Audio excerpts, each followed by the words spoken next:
Oh my goodness. Connor, good morning. Good morning to you. How was your morning? Pretty good. I woke up, did shower because I'm lazy, and now I'm sitting here with my dog. And I have my coffee. I always have my coffee. That's fantastic. Coffee. Never been a coffee guy. Doesn't work for me. I don't know. It's subjective. It's okay. I mean, understand. It's actually not true. I've been a coffee guy before. I'm not a coffee guy at this point in time, though. It's just... fix that a little bit. You look like a coffee guy right now with your stupid hat and your little plaid shirt. No, I'm not a coffee guy. Yeah, series of unfortunate events. I woke up pretty late this morning, but what are you going to do? Welcome to the LOCO Podcast with Logan Moore and Connor Cook. Today we are going to talk about a plethora of things, including, and not limited to, the RNC. We are going to talk about some local news. That's exciting. But more importantly, we're going to be talking about Ashes of Alexandria, which is my counterweight to Connor's Conspiracy Corner. So that'll be fun. It's a little bit, well, we'll explain it when we get there. I don't want to spoil anything. But without any further ado, let's get into our chillax and chat segment, which is going to be not ridiculing, but fact-checking the RNC. Let's just start off. There were some facts say something. to be checked. Yeah, go ahead. This is our second episode, and I listened to the last podcast. I said okay quite a lot after I said everything last time. So I'm going to not say okay as much this time. Okay. Let's get into the fact checking. Also, one more thing before we do that. We actually have already recorded this episode once. It didn't go as planned. Zoom kind of messed up and the recording was not done well and we were frustrated. So this is 2 days later. We've regrouped and we are coming at it with a fresh pair of brains. This is how much we care. Logan was literally coding to try and make it work, okay? I was really wanting to figure out why it was not working. So we apologize. Yeah, we apologize that this is a couple days late, but I think that we're coming at it with even fresher attitudes than before. So without any further ado, let me bring you into our first fact check. Now, Donald Trump, in his acceptance speech, President Donald Trump was quoted as saying that he ended the unfair and very costly Paris Climate Accord. So nearly every country in the world came together in Paris in 2015 to forge a new agreement on how to fight global warming and reduce greenhouse gas emissions. 2 years after that, we as a country announced that we would be withdrawing. Specifically, President Trump announced that we would be withdrawing from the agreement. This will be put into motion right after the election in November, but we officially will be like the only modern country to not be agreeing that we need to solve climate change. And like Elon Musk said, this agreement doesn't even have that many restrictions that it puts on you. It's just more of a literal agreement that climate change is something we should look into. And I think that most people should probably agree about that. I agree. Maybe you disagree that, we shouldn't put restrictions on companies. But I think everybody could agree that if we can it's not save our planet will be fine. It's make it so that we don't die off on our planet, you know? I think that message gets lost a lot. People want to push back and be like, well, it's normal for the climate to change. And yeah, it is normal, but it's really bad for us too. It's like, call us selfish, but we kind of want to make sure that our Earth is a safe place for our children and whatnot, you know? Anyways, Connor, you have the second fact check. I do. So this one's about Trump and his agenda against the radical left, as he likes to call it. So he said, quote, "At no time before have voters faced a clear choice between the parties, two visions, two philosophies, or two agendas. This election will decide whether we save the American dream or whether we allow a socialist agenda to demolish our cherished destiny." Okay, so that's a little extreme because most of the people on the left currently are not super socialist at all. The battle cry against socialism has been repeated quite a lot during the RNC. It's more like using fear instead of, like more common tactics to get people to vote for him. And the S word has been leveled against Democrats for decades, so this isn't really anything different. But the Democrats' propensity to lean towards regulation and empowering the federal government isn't actually a socialist political system. But it's just social welfare, providing health care and controlling large sections of the economy to make sure that everybody is treated equally and fairly and gets what they need to survive. Because I think, health care should be something that everybody gets, Connor, what you said actually reminded me of something, and I need to find it. Here we go. Okay. So in aquatic science, I've actually been learning about media bias. Shout out to aquatic science. And you mentioned that they like to talk a lot about socialist left. And they use this to justify their points. Well, this is actually a type of bias. It's a fallacy called flawed logic. And it's what happens when you take a false assumption and use it to prove a conclusion. And this is not from a political stance that I'm saying this is from a factual stance. A political scientist would agree that most of the left are not socialist. Socialism is a different thing than what they practice. It's just not. So when they want to go out and call these people socialist and use it to prove their ideas, I think everybody would rather hear what they're bringing to the table rather than just trying to, throw false aspersions at their opponents. I don't know. Agreed. Well said. You have another fact check, don't you? Yeah, I think so. This one, probably my favorite. Donald Trump reiterated, he said this already, but he reiterated once again. He says, I say very modestly that I have done more for the African-American community than any president since Abraham Lincoln, our first Republican president. I'm not going to make any comment about Trump's leadership or Trump's leadership towards African Americans. All I'm going to bring up is the fact that he's forgetting about a President Lyndon B. Johnson, who was very integral to putting a lot of the civil rights movement's progress into actual action.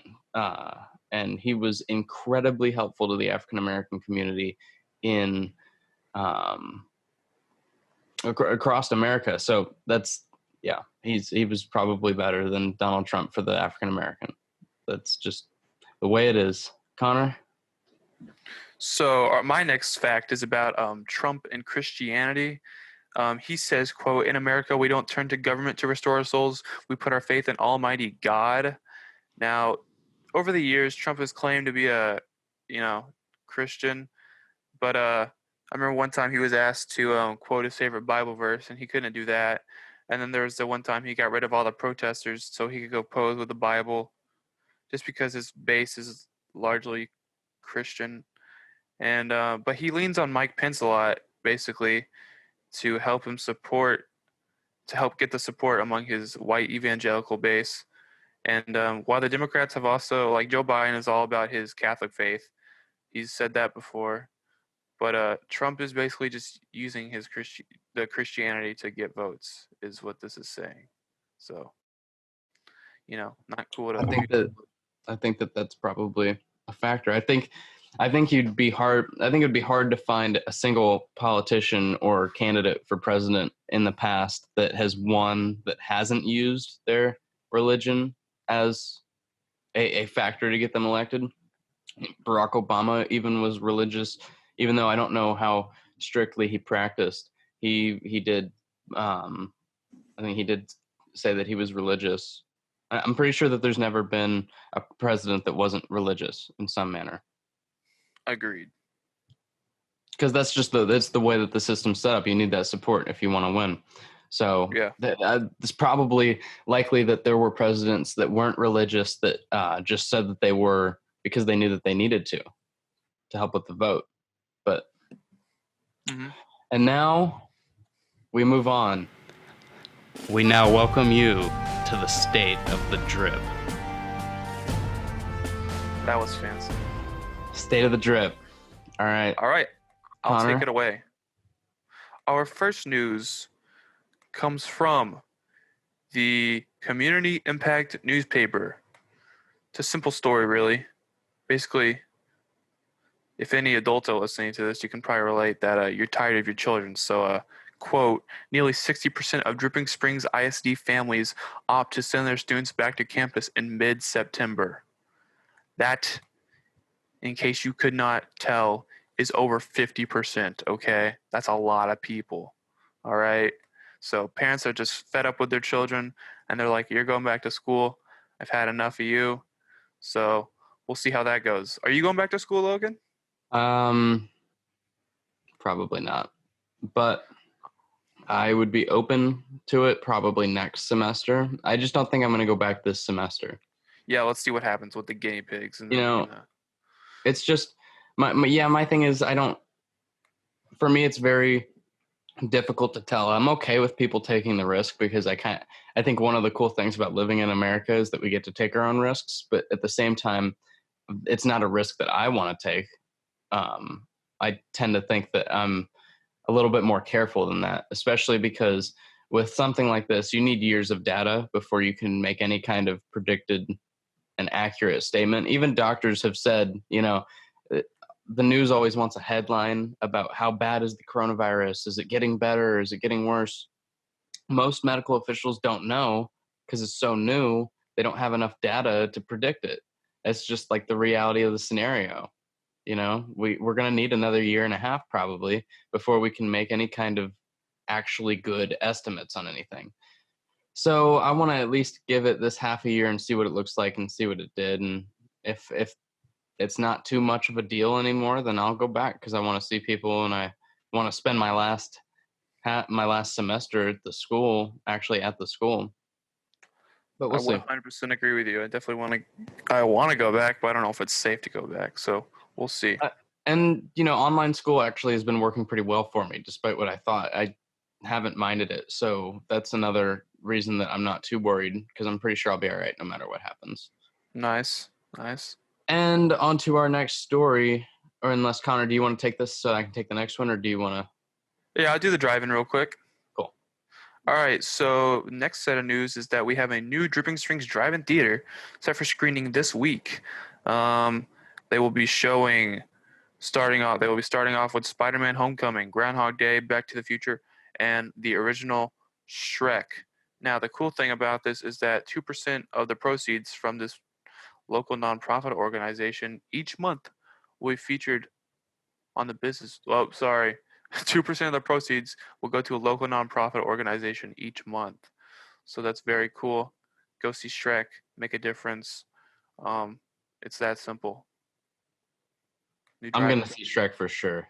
There's just no way. I'm gonna have to see Shrek. Take your bae. Go And see they're Shrek. Actually, I don't know if they're still hiring, but as of like last weekend, I think my mom told me that they were hiring people to put up and take down screens and whatnot. But you'd have to be up until like 1 o'clock in the morning probably when they finish the movies to take them down. So I don't know. Yikes. But if you need a job, there you go. Big news. Christmas on Mercer. It's scheduled. After meeting on August 18th, Dripping Springs City Council is scheduled to set the city tax rate September 8th while planning efforts for the holidays. Okay. But the community is preparing for our holiday season on Mercer Street. And it's set to the 16th annual Christmas on Mercer is set to return on December 5th. That's right. You heard me right. We're doing it. And it's going to happen on December 5th. It's going to include all of your favorite things from last year with the exception of live music. It's going to be replaced with recorded music. And of course, there will be social distancing that will be followed. And the city's annual holiday tree lighting will take place virtually this year. So, if you like to watch a tree get turned on from home, then maybe that'll be cool to you. I probably won't be in attendance. Shame. And then we have to wait 4 days until we hear any news about the tax rate. So if you were really hanging on the edge of your seat about that tax thing, then keep hanging. All right, on to Ashes of Alexandria. Logan's segment. Yay. This is a very exciting segment for me. Just to explain a little bit, the Library of Alexandria housed a lot of ancient documents, a lot of ancient scrolls, I'm sure Possibly a lot of alien documents. it's likely that if there was any kind of evidence of ancient aliens, as the ancient astronaut theorists like to call them. Somebody's been watching that show. Yeah, if there is evidence of ancient aliens, it would have been in there. Although I hate that show. Hey, screw you, man. I love that show. I like science. They agree to disagree. I like science, and they really don't. They are very sensationalist. It's called ufology. It's a new field. I wouldn't expect you to understand. If it's called being wrong, I'm out. So, here's the thing. A lot of people believe that the Library of Alexandria was burned down and that all of the documents were lost. And that wasn't really the case. It lasted for thousands of years. So, like anything else, it went in and out of, like, being a fad. People got tired of it. People were like, this stupid library, so 200 years ago. And it kind of just lost business, started to crumble, started to just not be kept up very well. I think that a lot of the stuff got stolen. And then eventually a part of it got burned down, not all of it. And those documents were destroyed. But, it's kind of, in my opinion, symbolic of lost or forgotten knowledge. And so that's what I'm dedicating this segment to, is I want to deliver interesting, not known information that it makes you go, oh, that's weird. And today's topic is animals that fought in World War II. Awesome. It's one of my favorite things ever. And again, we've been through these, so we're going to still try to bring the energy, but sadly, it's not going to have the same shock factor as before, because some of these are pretty fantastic. I totally forgot it already, so hit me.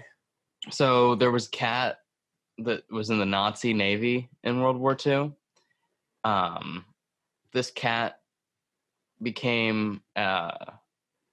ended up being so he switched sides, and now he's in the British Royal Navy. Okay, so this cat's a traitor too. Wow. And he survived 3 sinking ships. So he has 6 lives left. Do you get that? He has 6 lives left? Yeah, I got it. Aren't I funny? His nickname was Unsinkable Sam. His real name was Oscar. That was given to him by the British Royal Navy.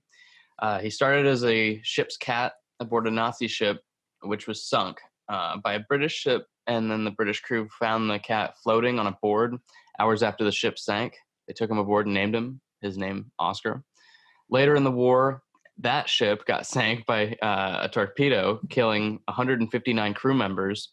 Oscar survived and was rescued along with the remaining crew and given the nickname Unsinkable Sam.